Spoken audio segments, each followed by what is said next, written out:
I'm Bambi Francisco with Vader News. Well, Kosmix recently landed $20 million in funding. Clearly, the company has convinced its backers that it has what it takes to revolutionize the way we search on the web. Kosmix backers include Time Warner, which led this round, as well as Accel Partners, Lightspeed, and DAG Ventures. Well, joining me to talk about Kosmix and the changes in search is Venki Harinarayan. He is the founder. Venki, thanks for joining us. Great job with my last name. Well, I love it. It's beautiful, actually. By the way, congratulations on the funding. I mean, it's really amazing that you were able to close in this environment. Did you have any difficulty getting that money in? Was there any chance that it wasn't going to go through? So like I said, when we started raising it, we didn't realize the environment was going to be so bad. And so we sort of lucked out in a way because it was something that happened unsolicited. We had some interest before things really went south. We closed around, the day the House declined to support the TARP bill and the markets collapsed. And we literally, got this in before the world sort of came crashing down. Collapsed, right? So we're really excited about having the money and it wasn't a flat round; it was an up round, right? Yes, it was a nice step up on the previous round. So you raised altogether $55 million. What ballpark was your valuation? Is your valuation? We don't usually like to talk about that. Let me just say that we feel like you always want to trade off dilution with having enough capital, and we feel pretty good about where we are, both from a dilution as well as how much capital we've raised. Okay, well, let's talk about Kosmix. This is more interesting now. When you take a look at Kosmix, it looks like a magazine of what's happening across the web, as opposed to when you search for something on Google, you just get a bunch of links. And you are trying to create a better environment for us to find things on the web. So how are you trying to redefine how we find stuff on the web? So I'd say that fundamentally there are two navigation paradigms which are central to the web. You have search, which is all about finding, and you've got browse, which is all about exploring. We feel like search has done a phenomenal job, thanks to Google, Yahoo, MSN, about helping you find what it is you're looking for. If you have a certain question, you get the question answered. What is the best website for fidelity? It's fidelity.com. Google gives you that right away. What search does not do a great job, and this is because search is focused on transactionally getting you to where you want to be, is sort of letting you explore and browse. And so that is the navigation paradigm that we're going after. It's less about producing the better 10 links, like you said. It's more about giving you a really rich experience where you feel comfortable clicking out, going and seeing what's out there. For example, you search for Calvin and Hobbes, like I was searching for my son today morning, to see, there are actually great videos on YouTube. There's some really cool images you can look at.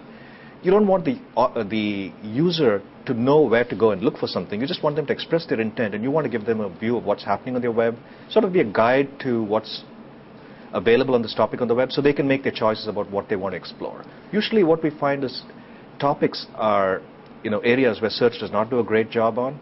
They do a great job when you have a simple question for which you want an answer, when you have an open-ended sort of exploration process. That's what we want to sort of cater to. So I guess Google and Richard Meyer might say that when you focus on a topic, you're sort of abstracting what the person is really looking for. So how do you get down to what's relevant, and how do you get down to giving that person what they really are? Exactly. So the question is, when you search for Calvin and Hobbes, what is relevant to this? The notion of relevance has to fundamentally change. When you talk about browse and explore. The notion of relevance is much better sort of modeled when you're looking for a finding experience. It is, give me the right web page for this particular question. So there's one right answer, which is why you have the I'm feeling lucky button on Google. There's a fundamental notion with search that there's one right answer. When you start going into the topic world, there is no one right answer for diabetes. There is no one right answer for Calvin and Hobbes. There's no one right answer for Foo Fighters. It is, how do I tell you what's happening? How do I give you a sense? It's more about organization as opposed to relevance. When you try to bring up what you think is the best content around that topic, how do you determine what is best for the end user? So what we do is, fundamental to our product is what we call a categorization engine. So given any topic, we know all the connections around this topic. So we use that to figure out what are the best widgets, what are the best sources of content for this particular topic. So for example, if you search for something in let's say football, you search for the San Francisco 49ers, we know that this is related to the NFL, so we know to show you an NFL widget which actually tells you what the current standings are. So it's all about context for us in producing such a rich experience. And central to the context is a categorization engine, which lets you make all these connections so you can surface the right context around the particular topic. It is not about just answering one question, it's about producing the context around a topic. So I guess what Google has, it's the links that go into that make it. And so how do you determine? For us, it's the widgets, okay? For Google, everything's a web page, and they have to figure out what the most relevant web pages are to your query. Okay. For us, everything's a widget, and we have to figure out what the most relevant widgets are for your particular topic. Okay. And the entire Google search engine for us is one widget. So we show Google, Google results for any topic, but we also YouTube as a widget. The NFL standings is a widget. Let's do one example of somebody and a topic. So maybe we want to pull up the Kosmix website, and should we pull up, let's pull up the Kosmix website, and let's type in Barack Obama. Sure. So I guess how do you come up with I love this. I love the related in Kosmix. So for example, in fact, we even know that we have our number one thing right now is Barack Obama controversies, and we have all the related things. So all this is totally algorithmically produced. We have a taxonomy, and the web tells us what is sort of really happening around this particular topic, and that's how we show you the connections. Like I told you here, web search is one more widget for us, and so we show Google results in line. Right. We know that news is something that is really popular, so we start showing you what the latest news around Barack Obama is. And then if you go down, you go all the way through, we even have shopping from eBay. So you can just, what we're doing is effectively categorizing all the information on the web around Barack Obama and letting you explore. So if you go down, we even have personal assets from, these are just basic resources on him. You've got biographies of Barack Obama. And if you go all the way down, you'll start seeing videos, you'll start seeing, if you keep going down, you've got videos from Blinks, videos from CNN, I don't know, he was chosen Times Person of the Year today.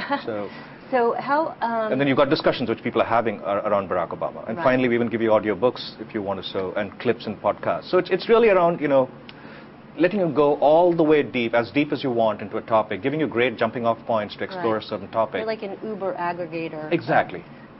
And the challenge is to know when to pull what in, right? If you can't pull in the same topics, for example, we have political cartoons, right? You can't pull this in for a travel search. Sure. So produce context around a topic is fundamental to being able to produce this rich experience. Now, I see this as, Barack Obama, I see that, I would probably type in Barack Obama into Google News or Wikipedia, but probably never in the website. So, but what I would do is I would type in, say, how to make meatballs or meatball recipe. Can you type that into... meatball recipe in here. So, and the question is, and then type in meatball recipe in Google. Sure.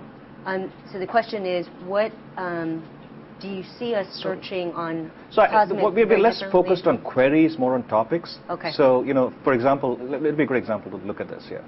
Okay. So actually, our number one thing is actually a topic highlight from all recipes, right? And so we've actually merchandised that for you.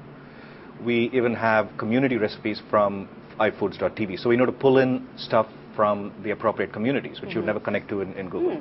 We show you stuff from Google Base. We even have nutritional value from Daily Plate. So the entire page has changed to have the right context. Right. It's all around food right now. And you have related versus if you go up to Google, what did they give you for the top one? So you get Right. It's definitely. It just gives you what you asked for. There's no way to explore, right? Okay, there is. Well, we're going to wrap up this interview, but I know you're sticking around for several more, and the next thing we're going to talk about is your business model, and it seems clear when you're focused on topics, this is going to be much more attractive to branded advertisers. Exactly. So Venki, stick around. I've been speaking to Venki Harinarayan. He is the founder of Kosmix. I'm Bambi Francisco.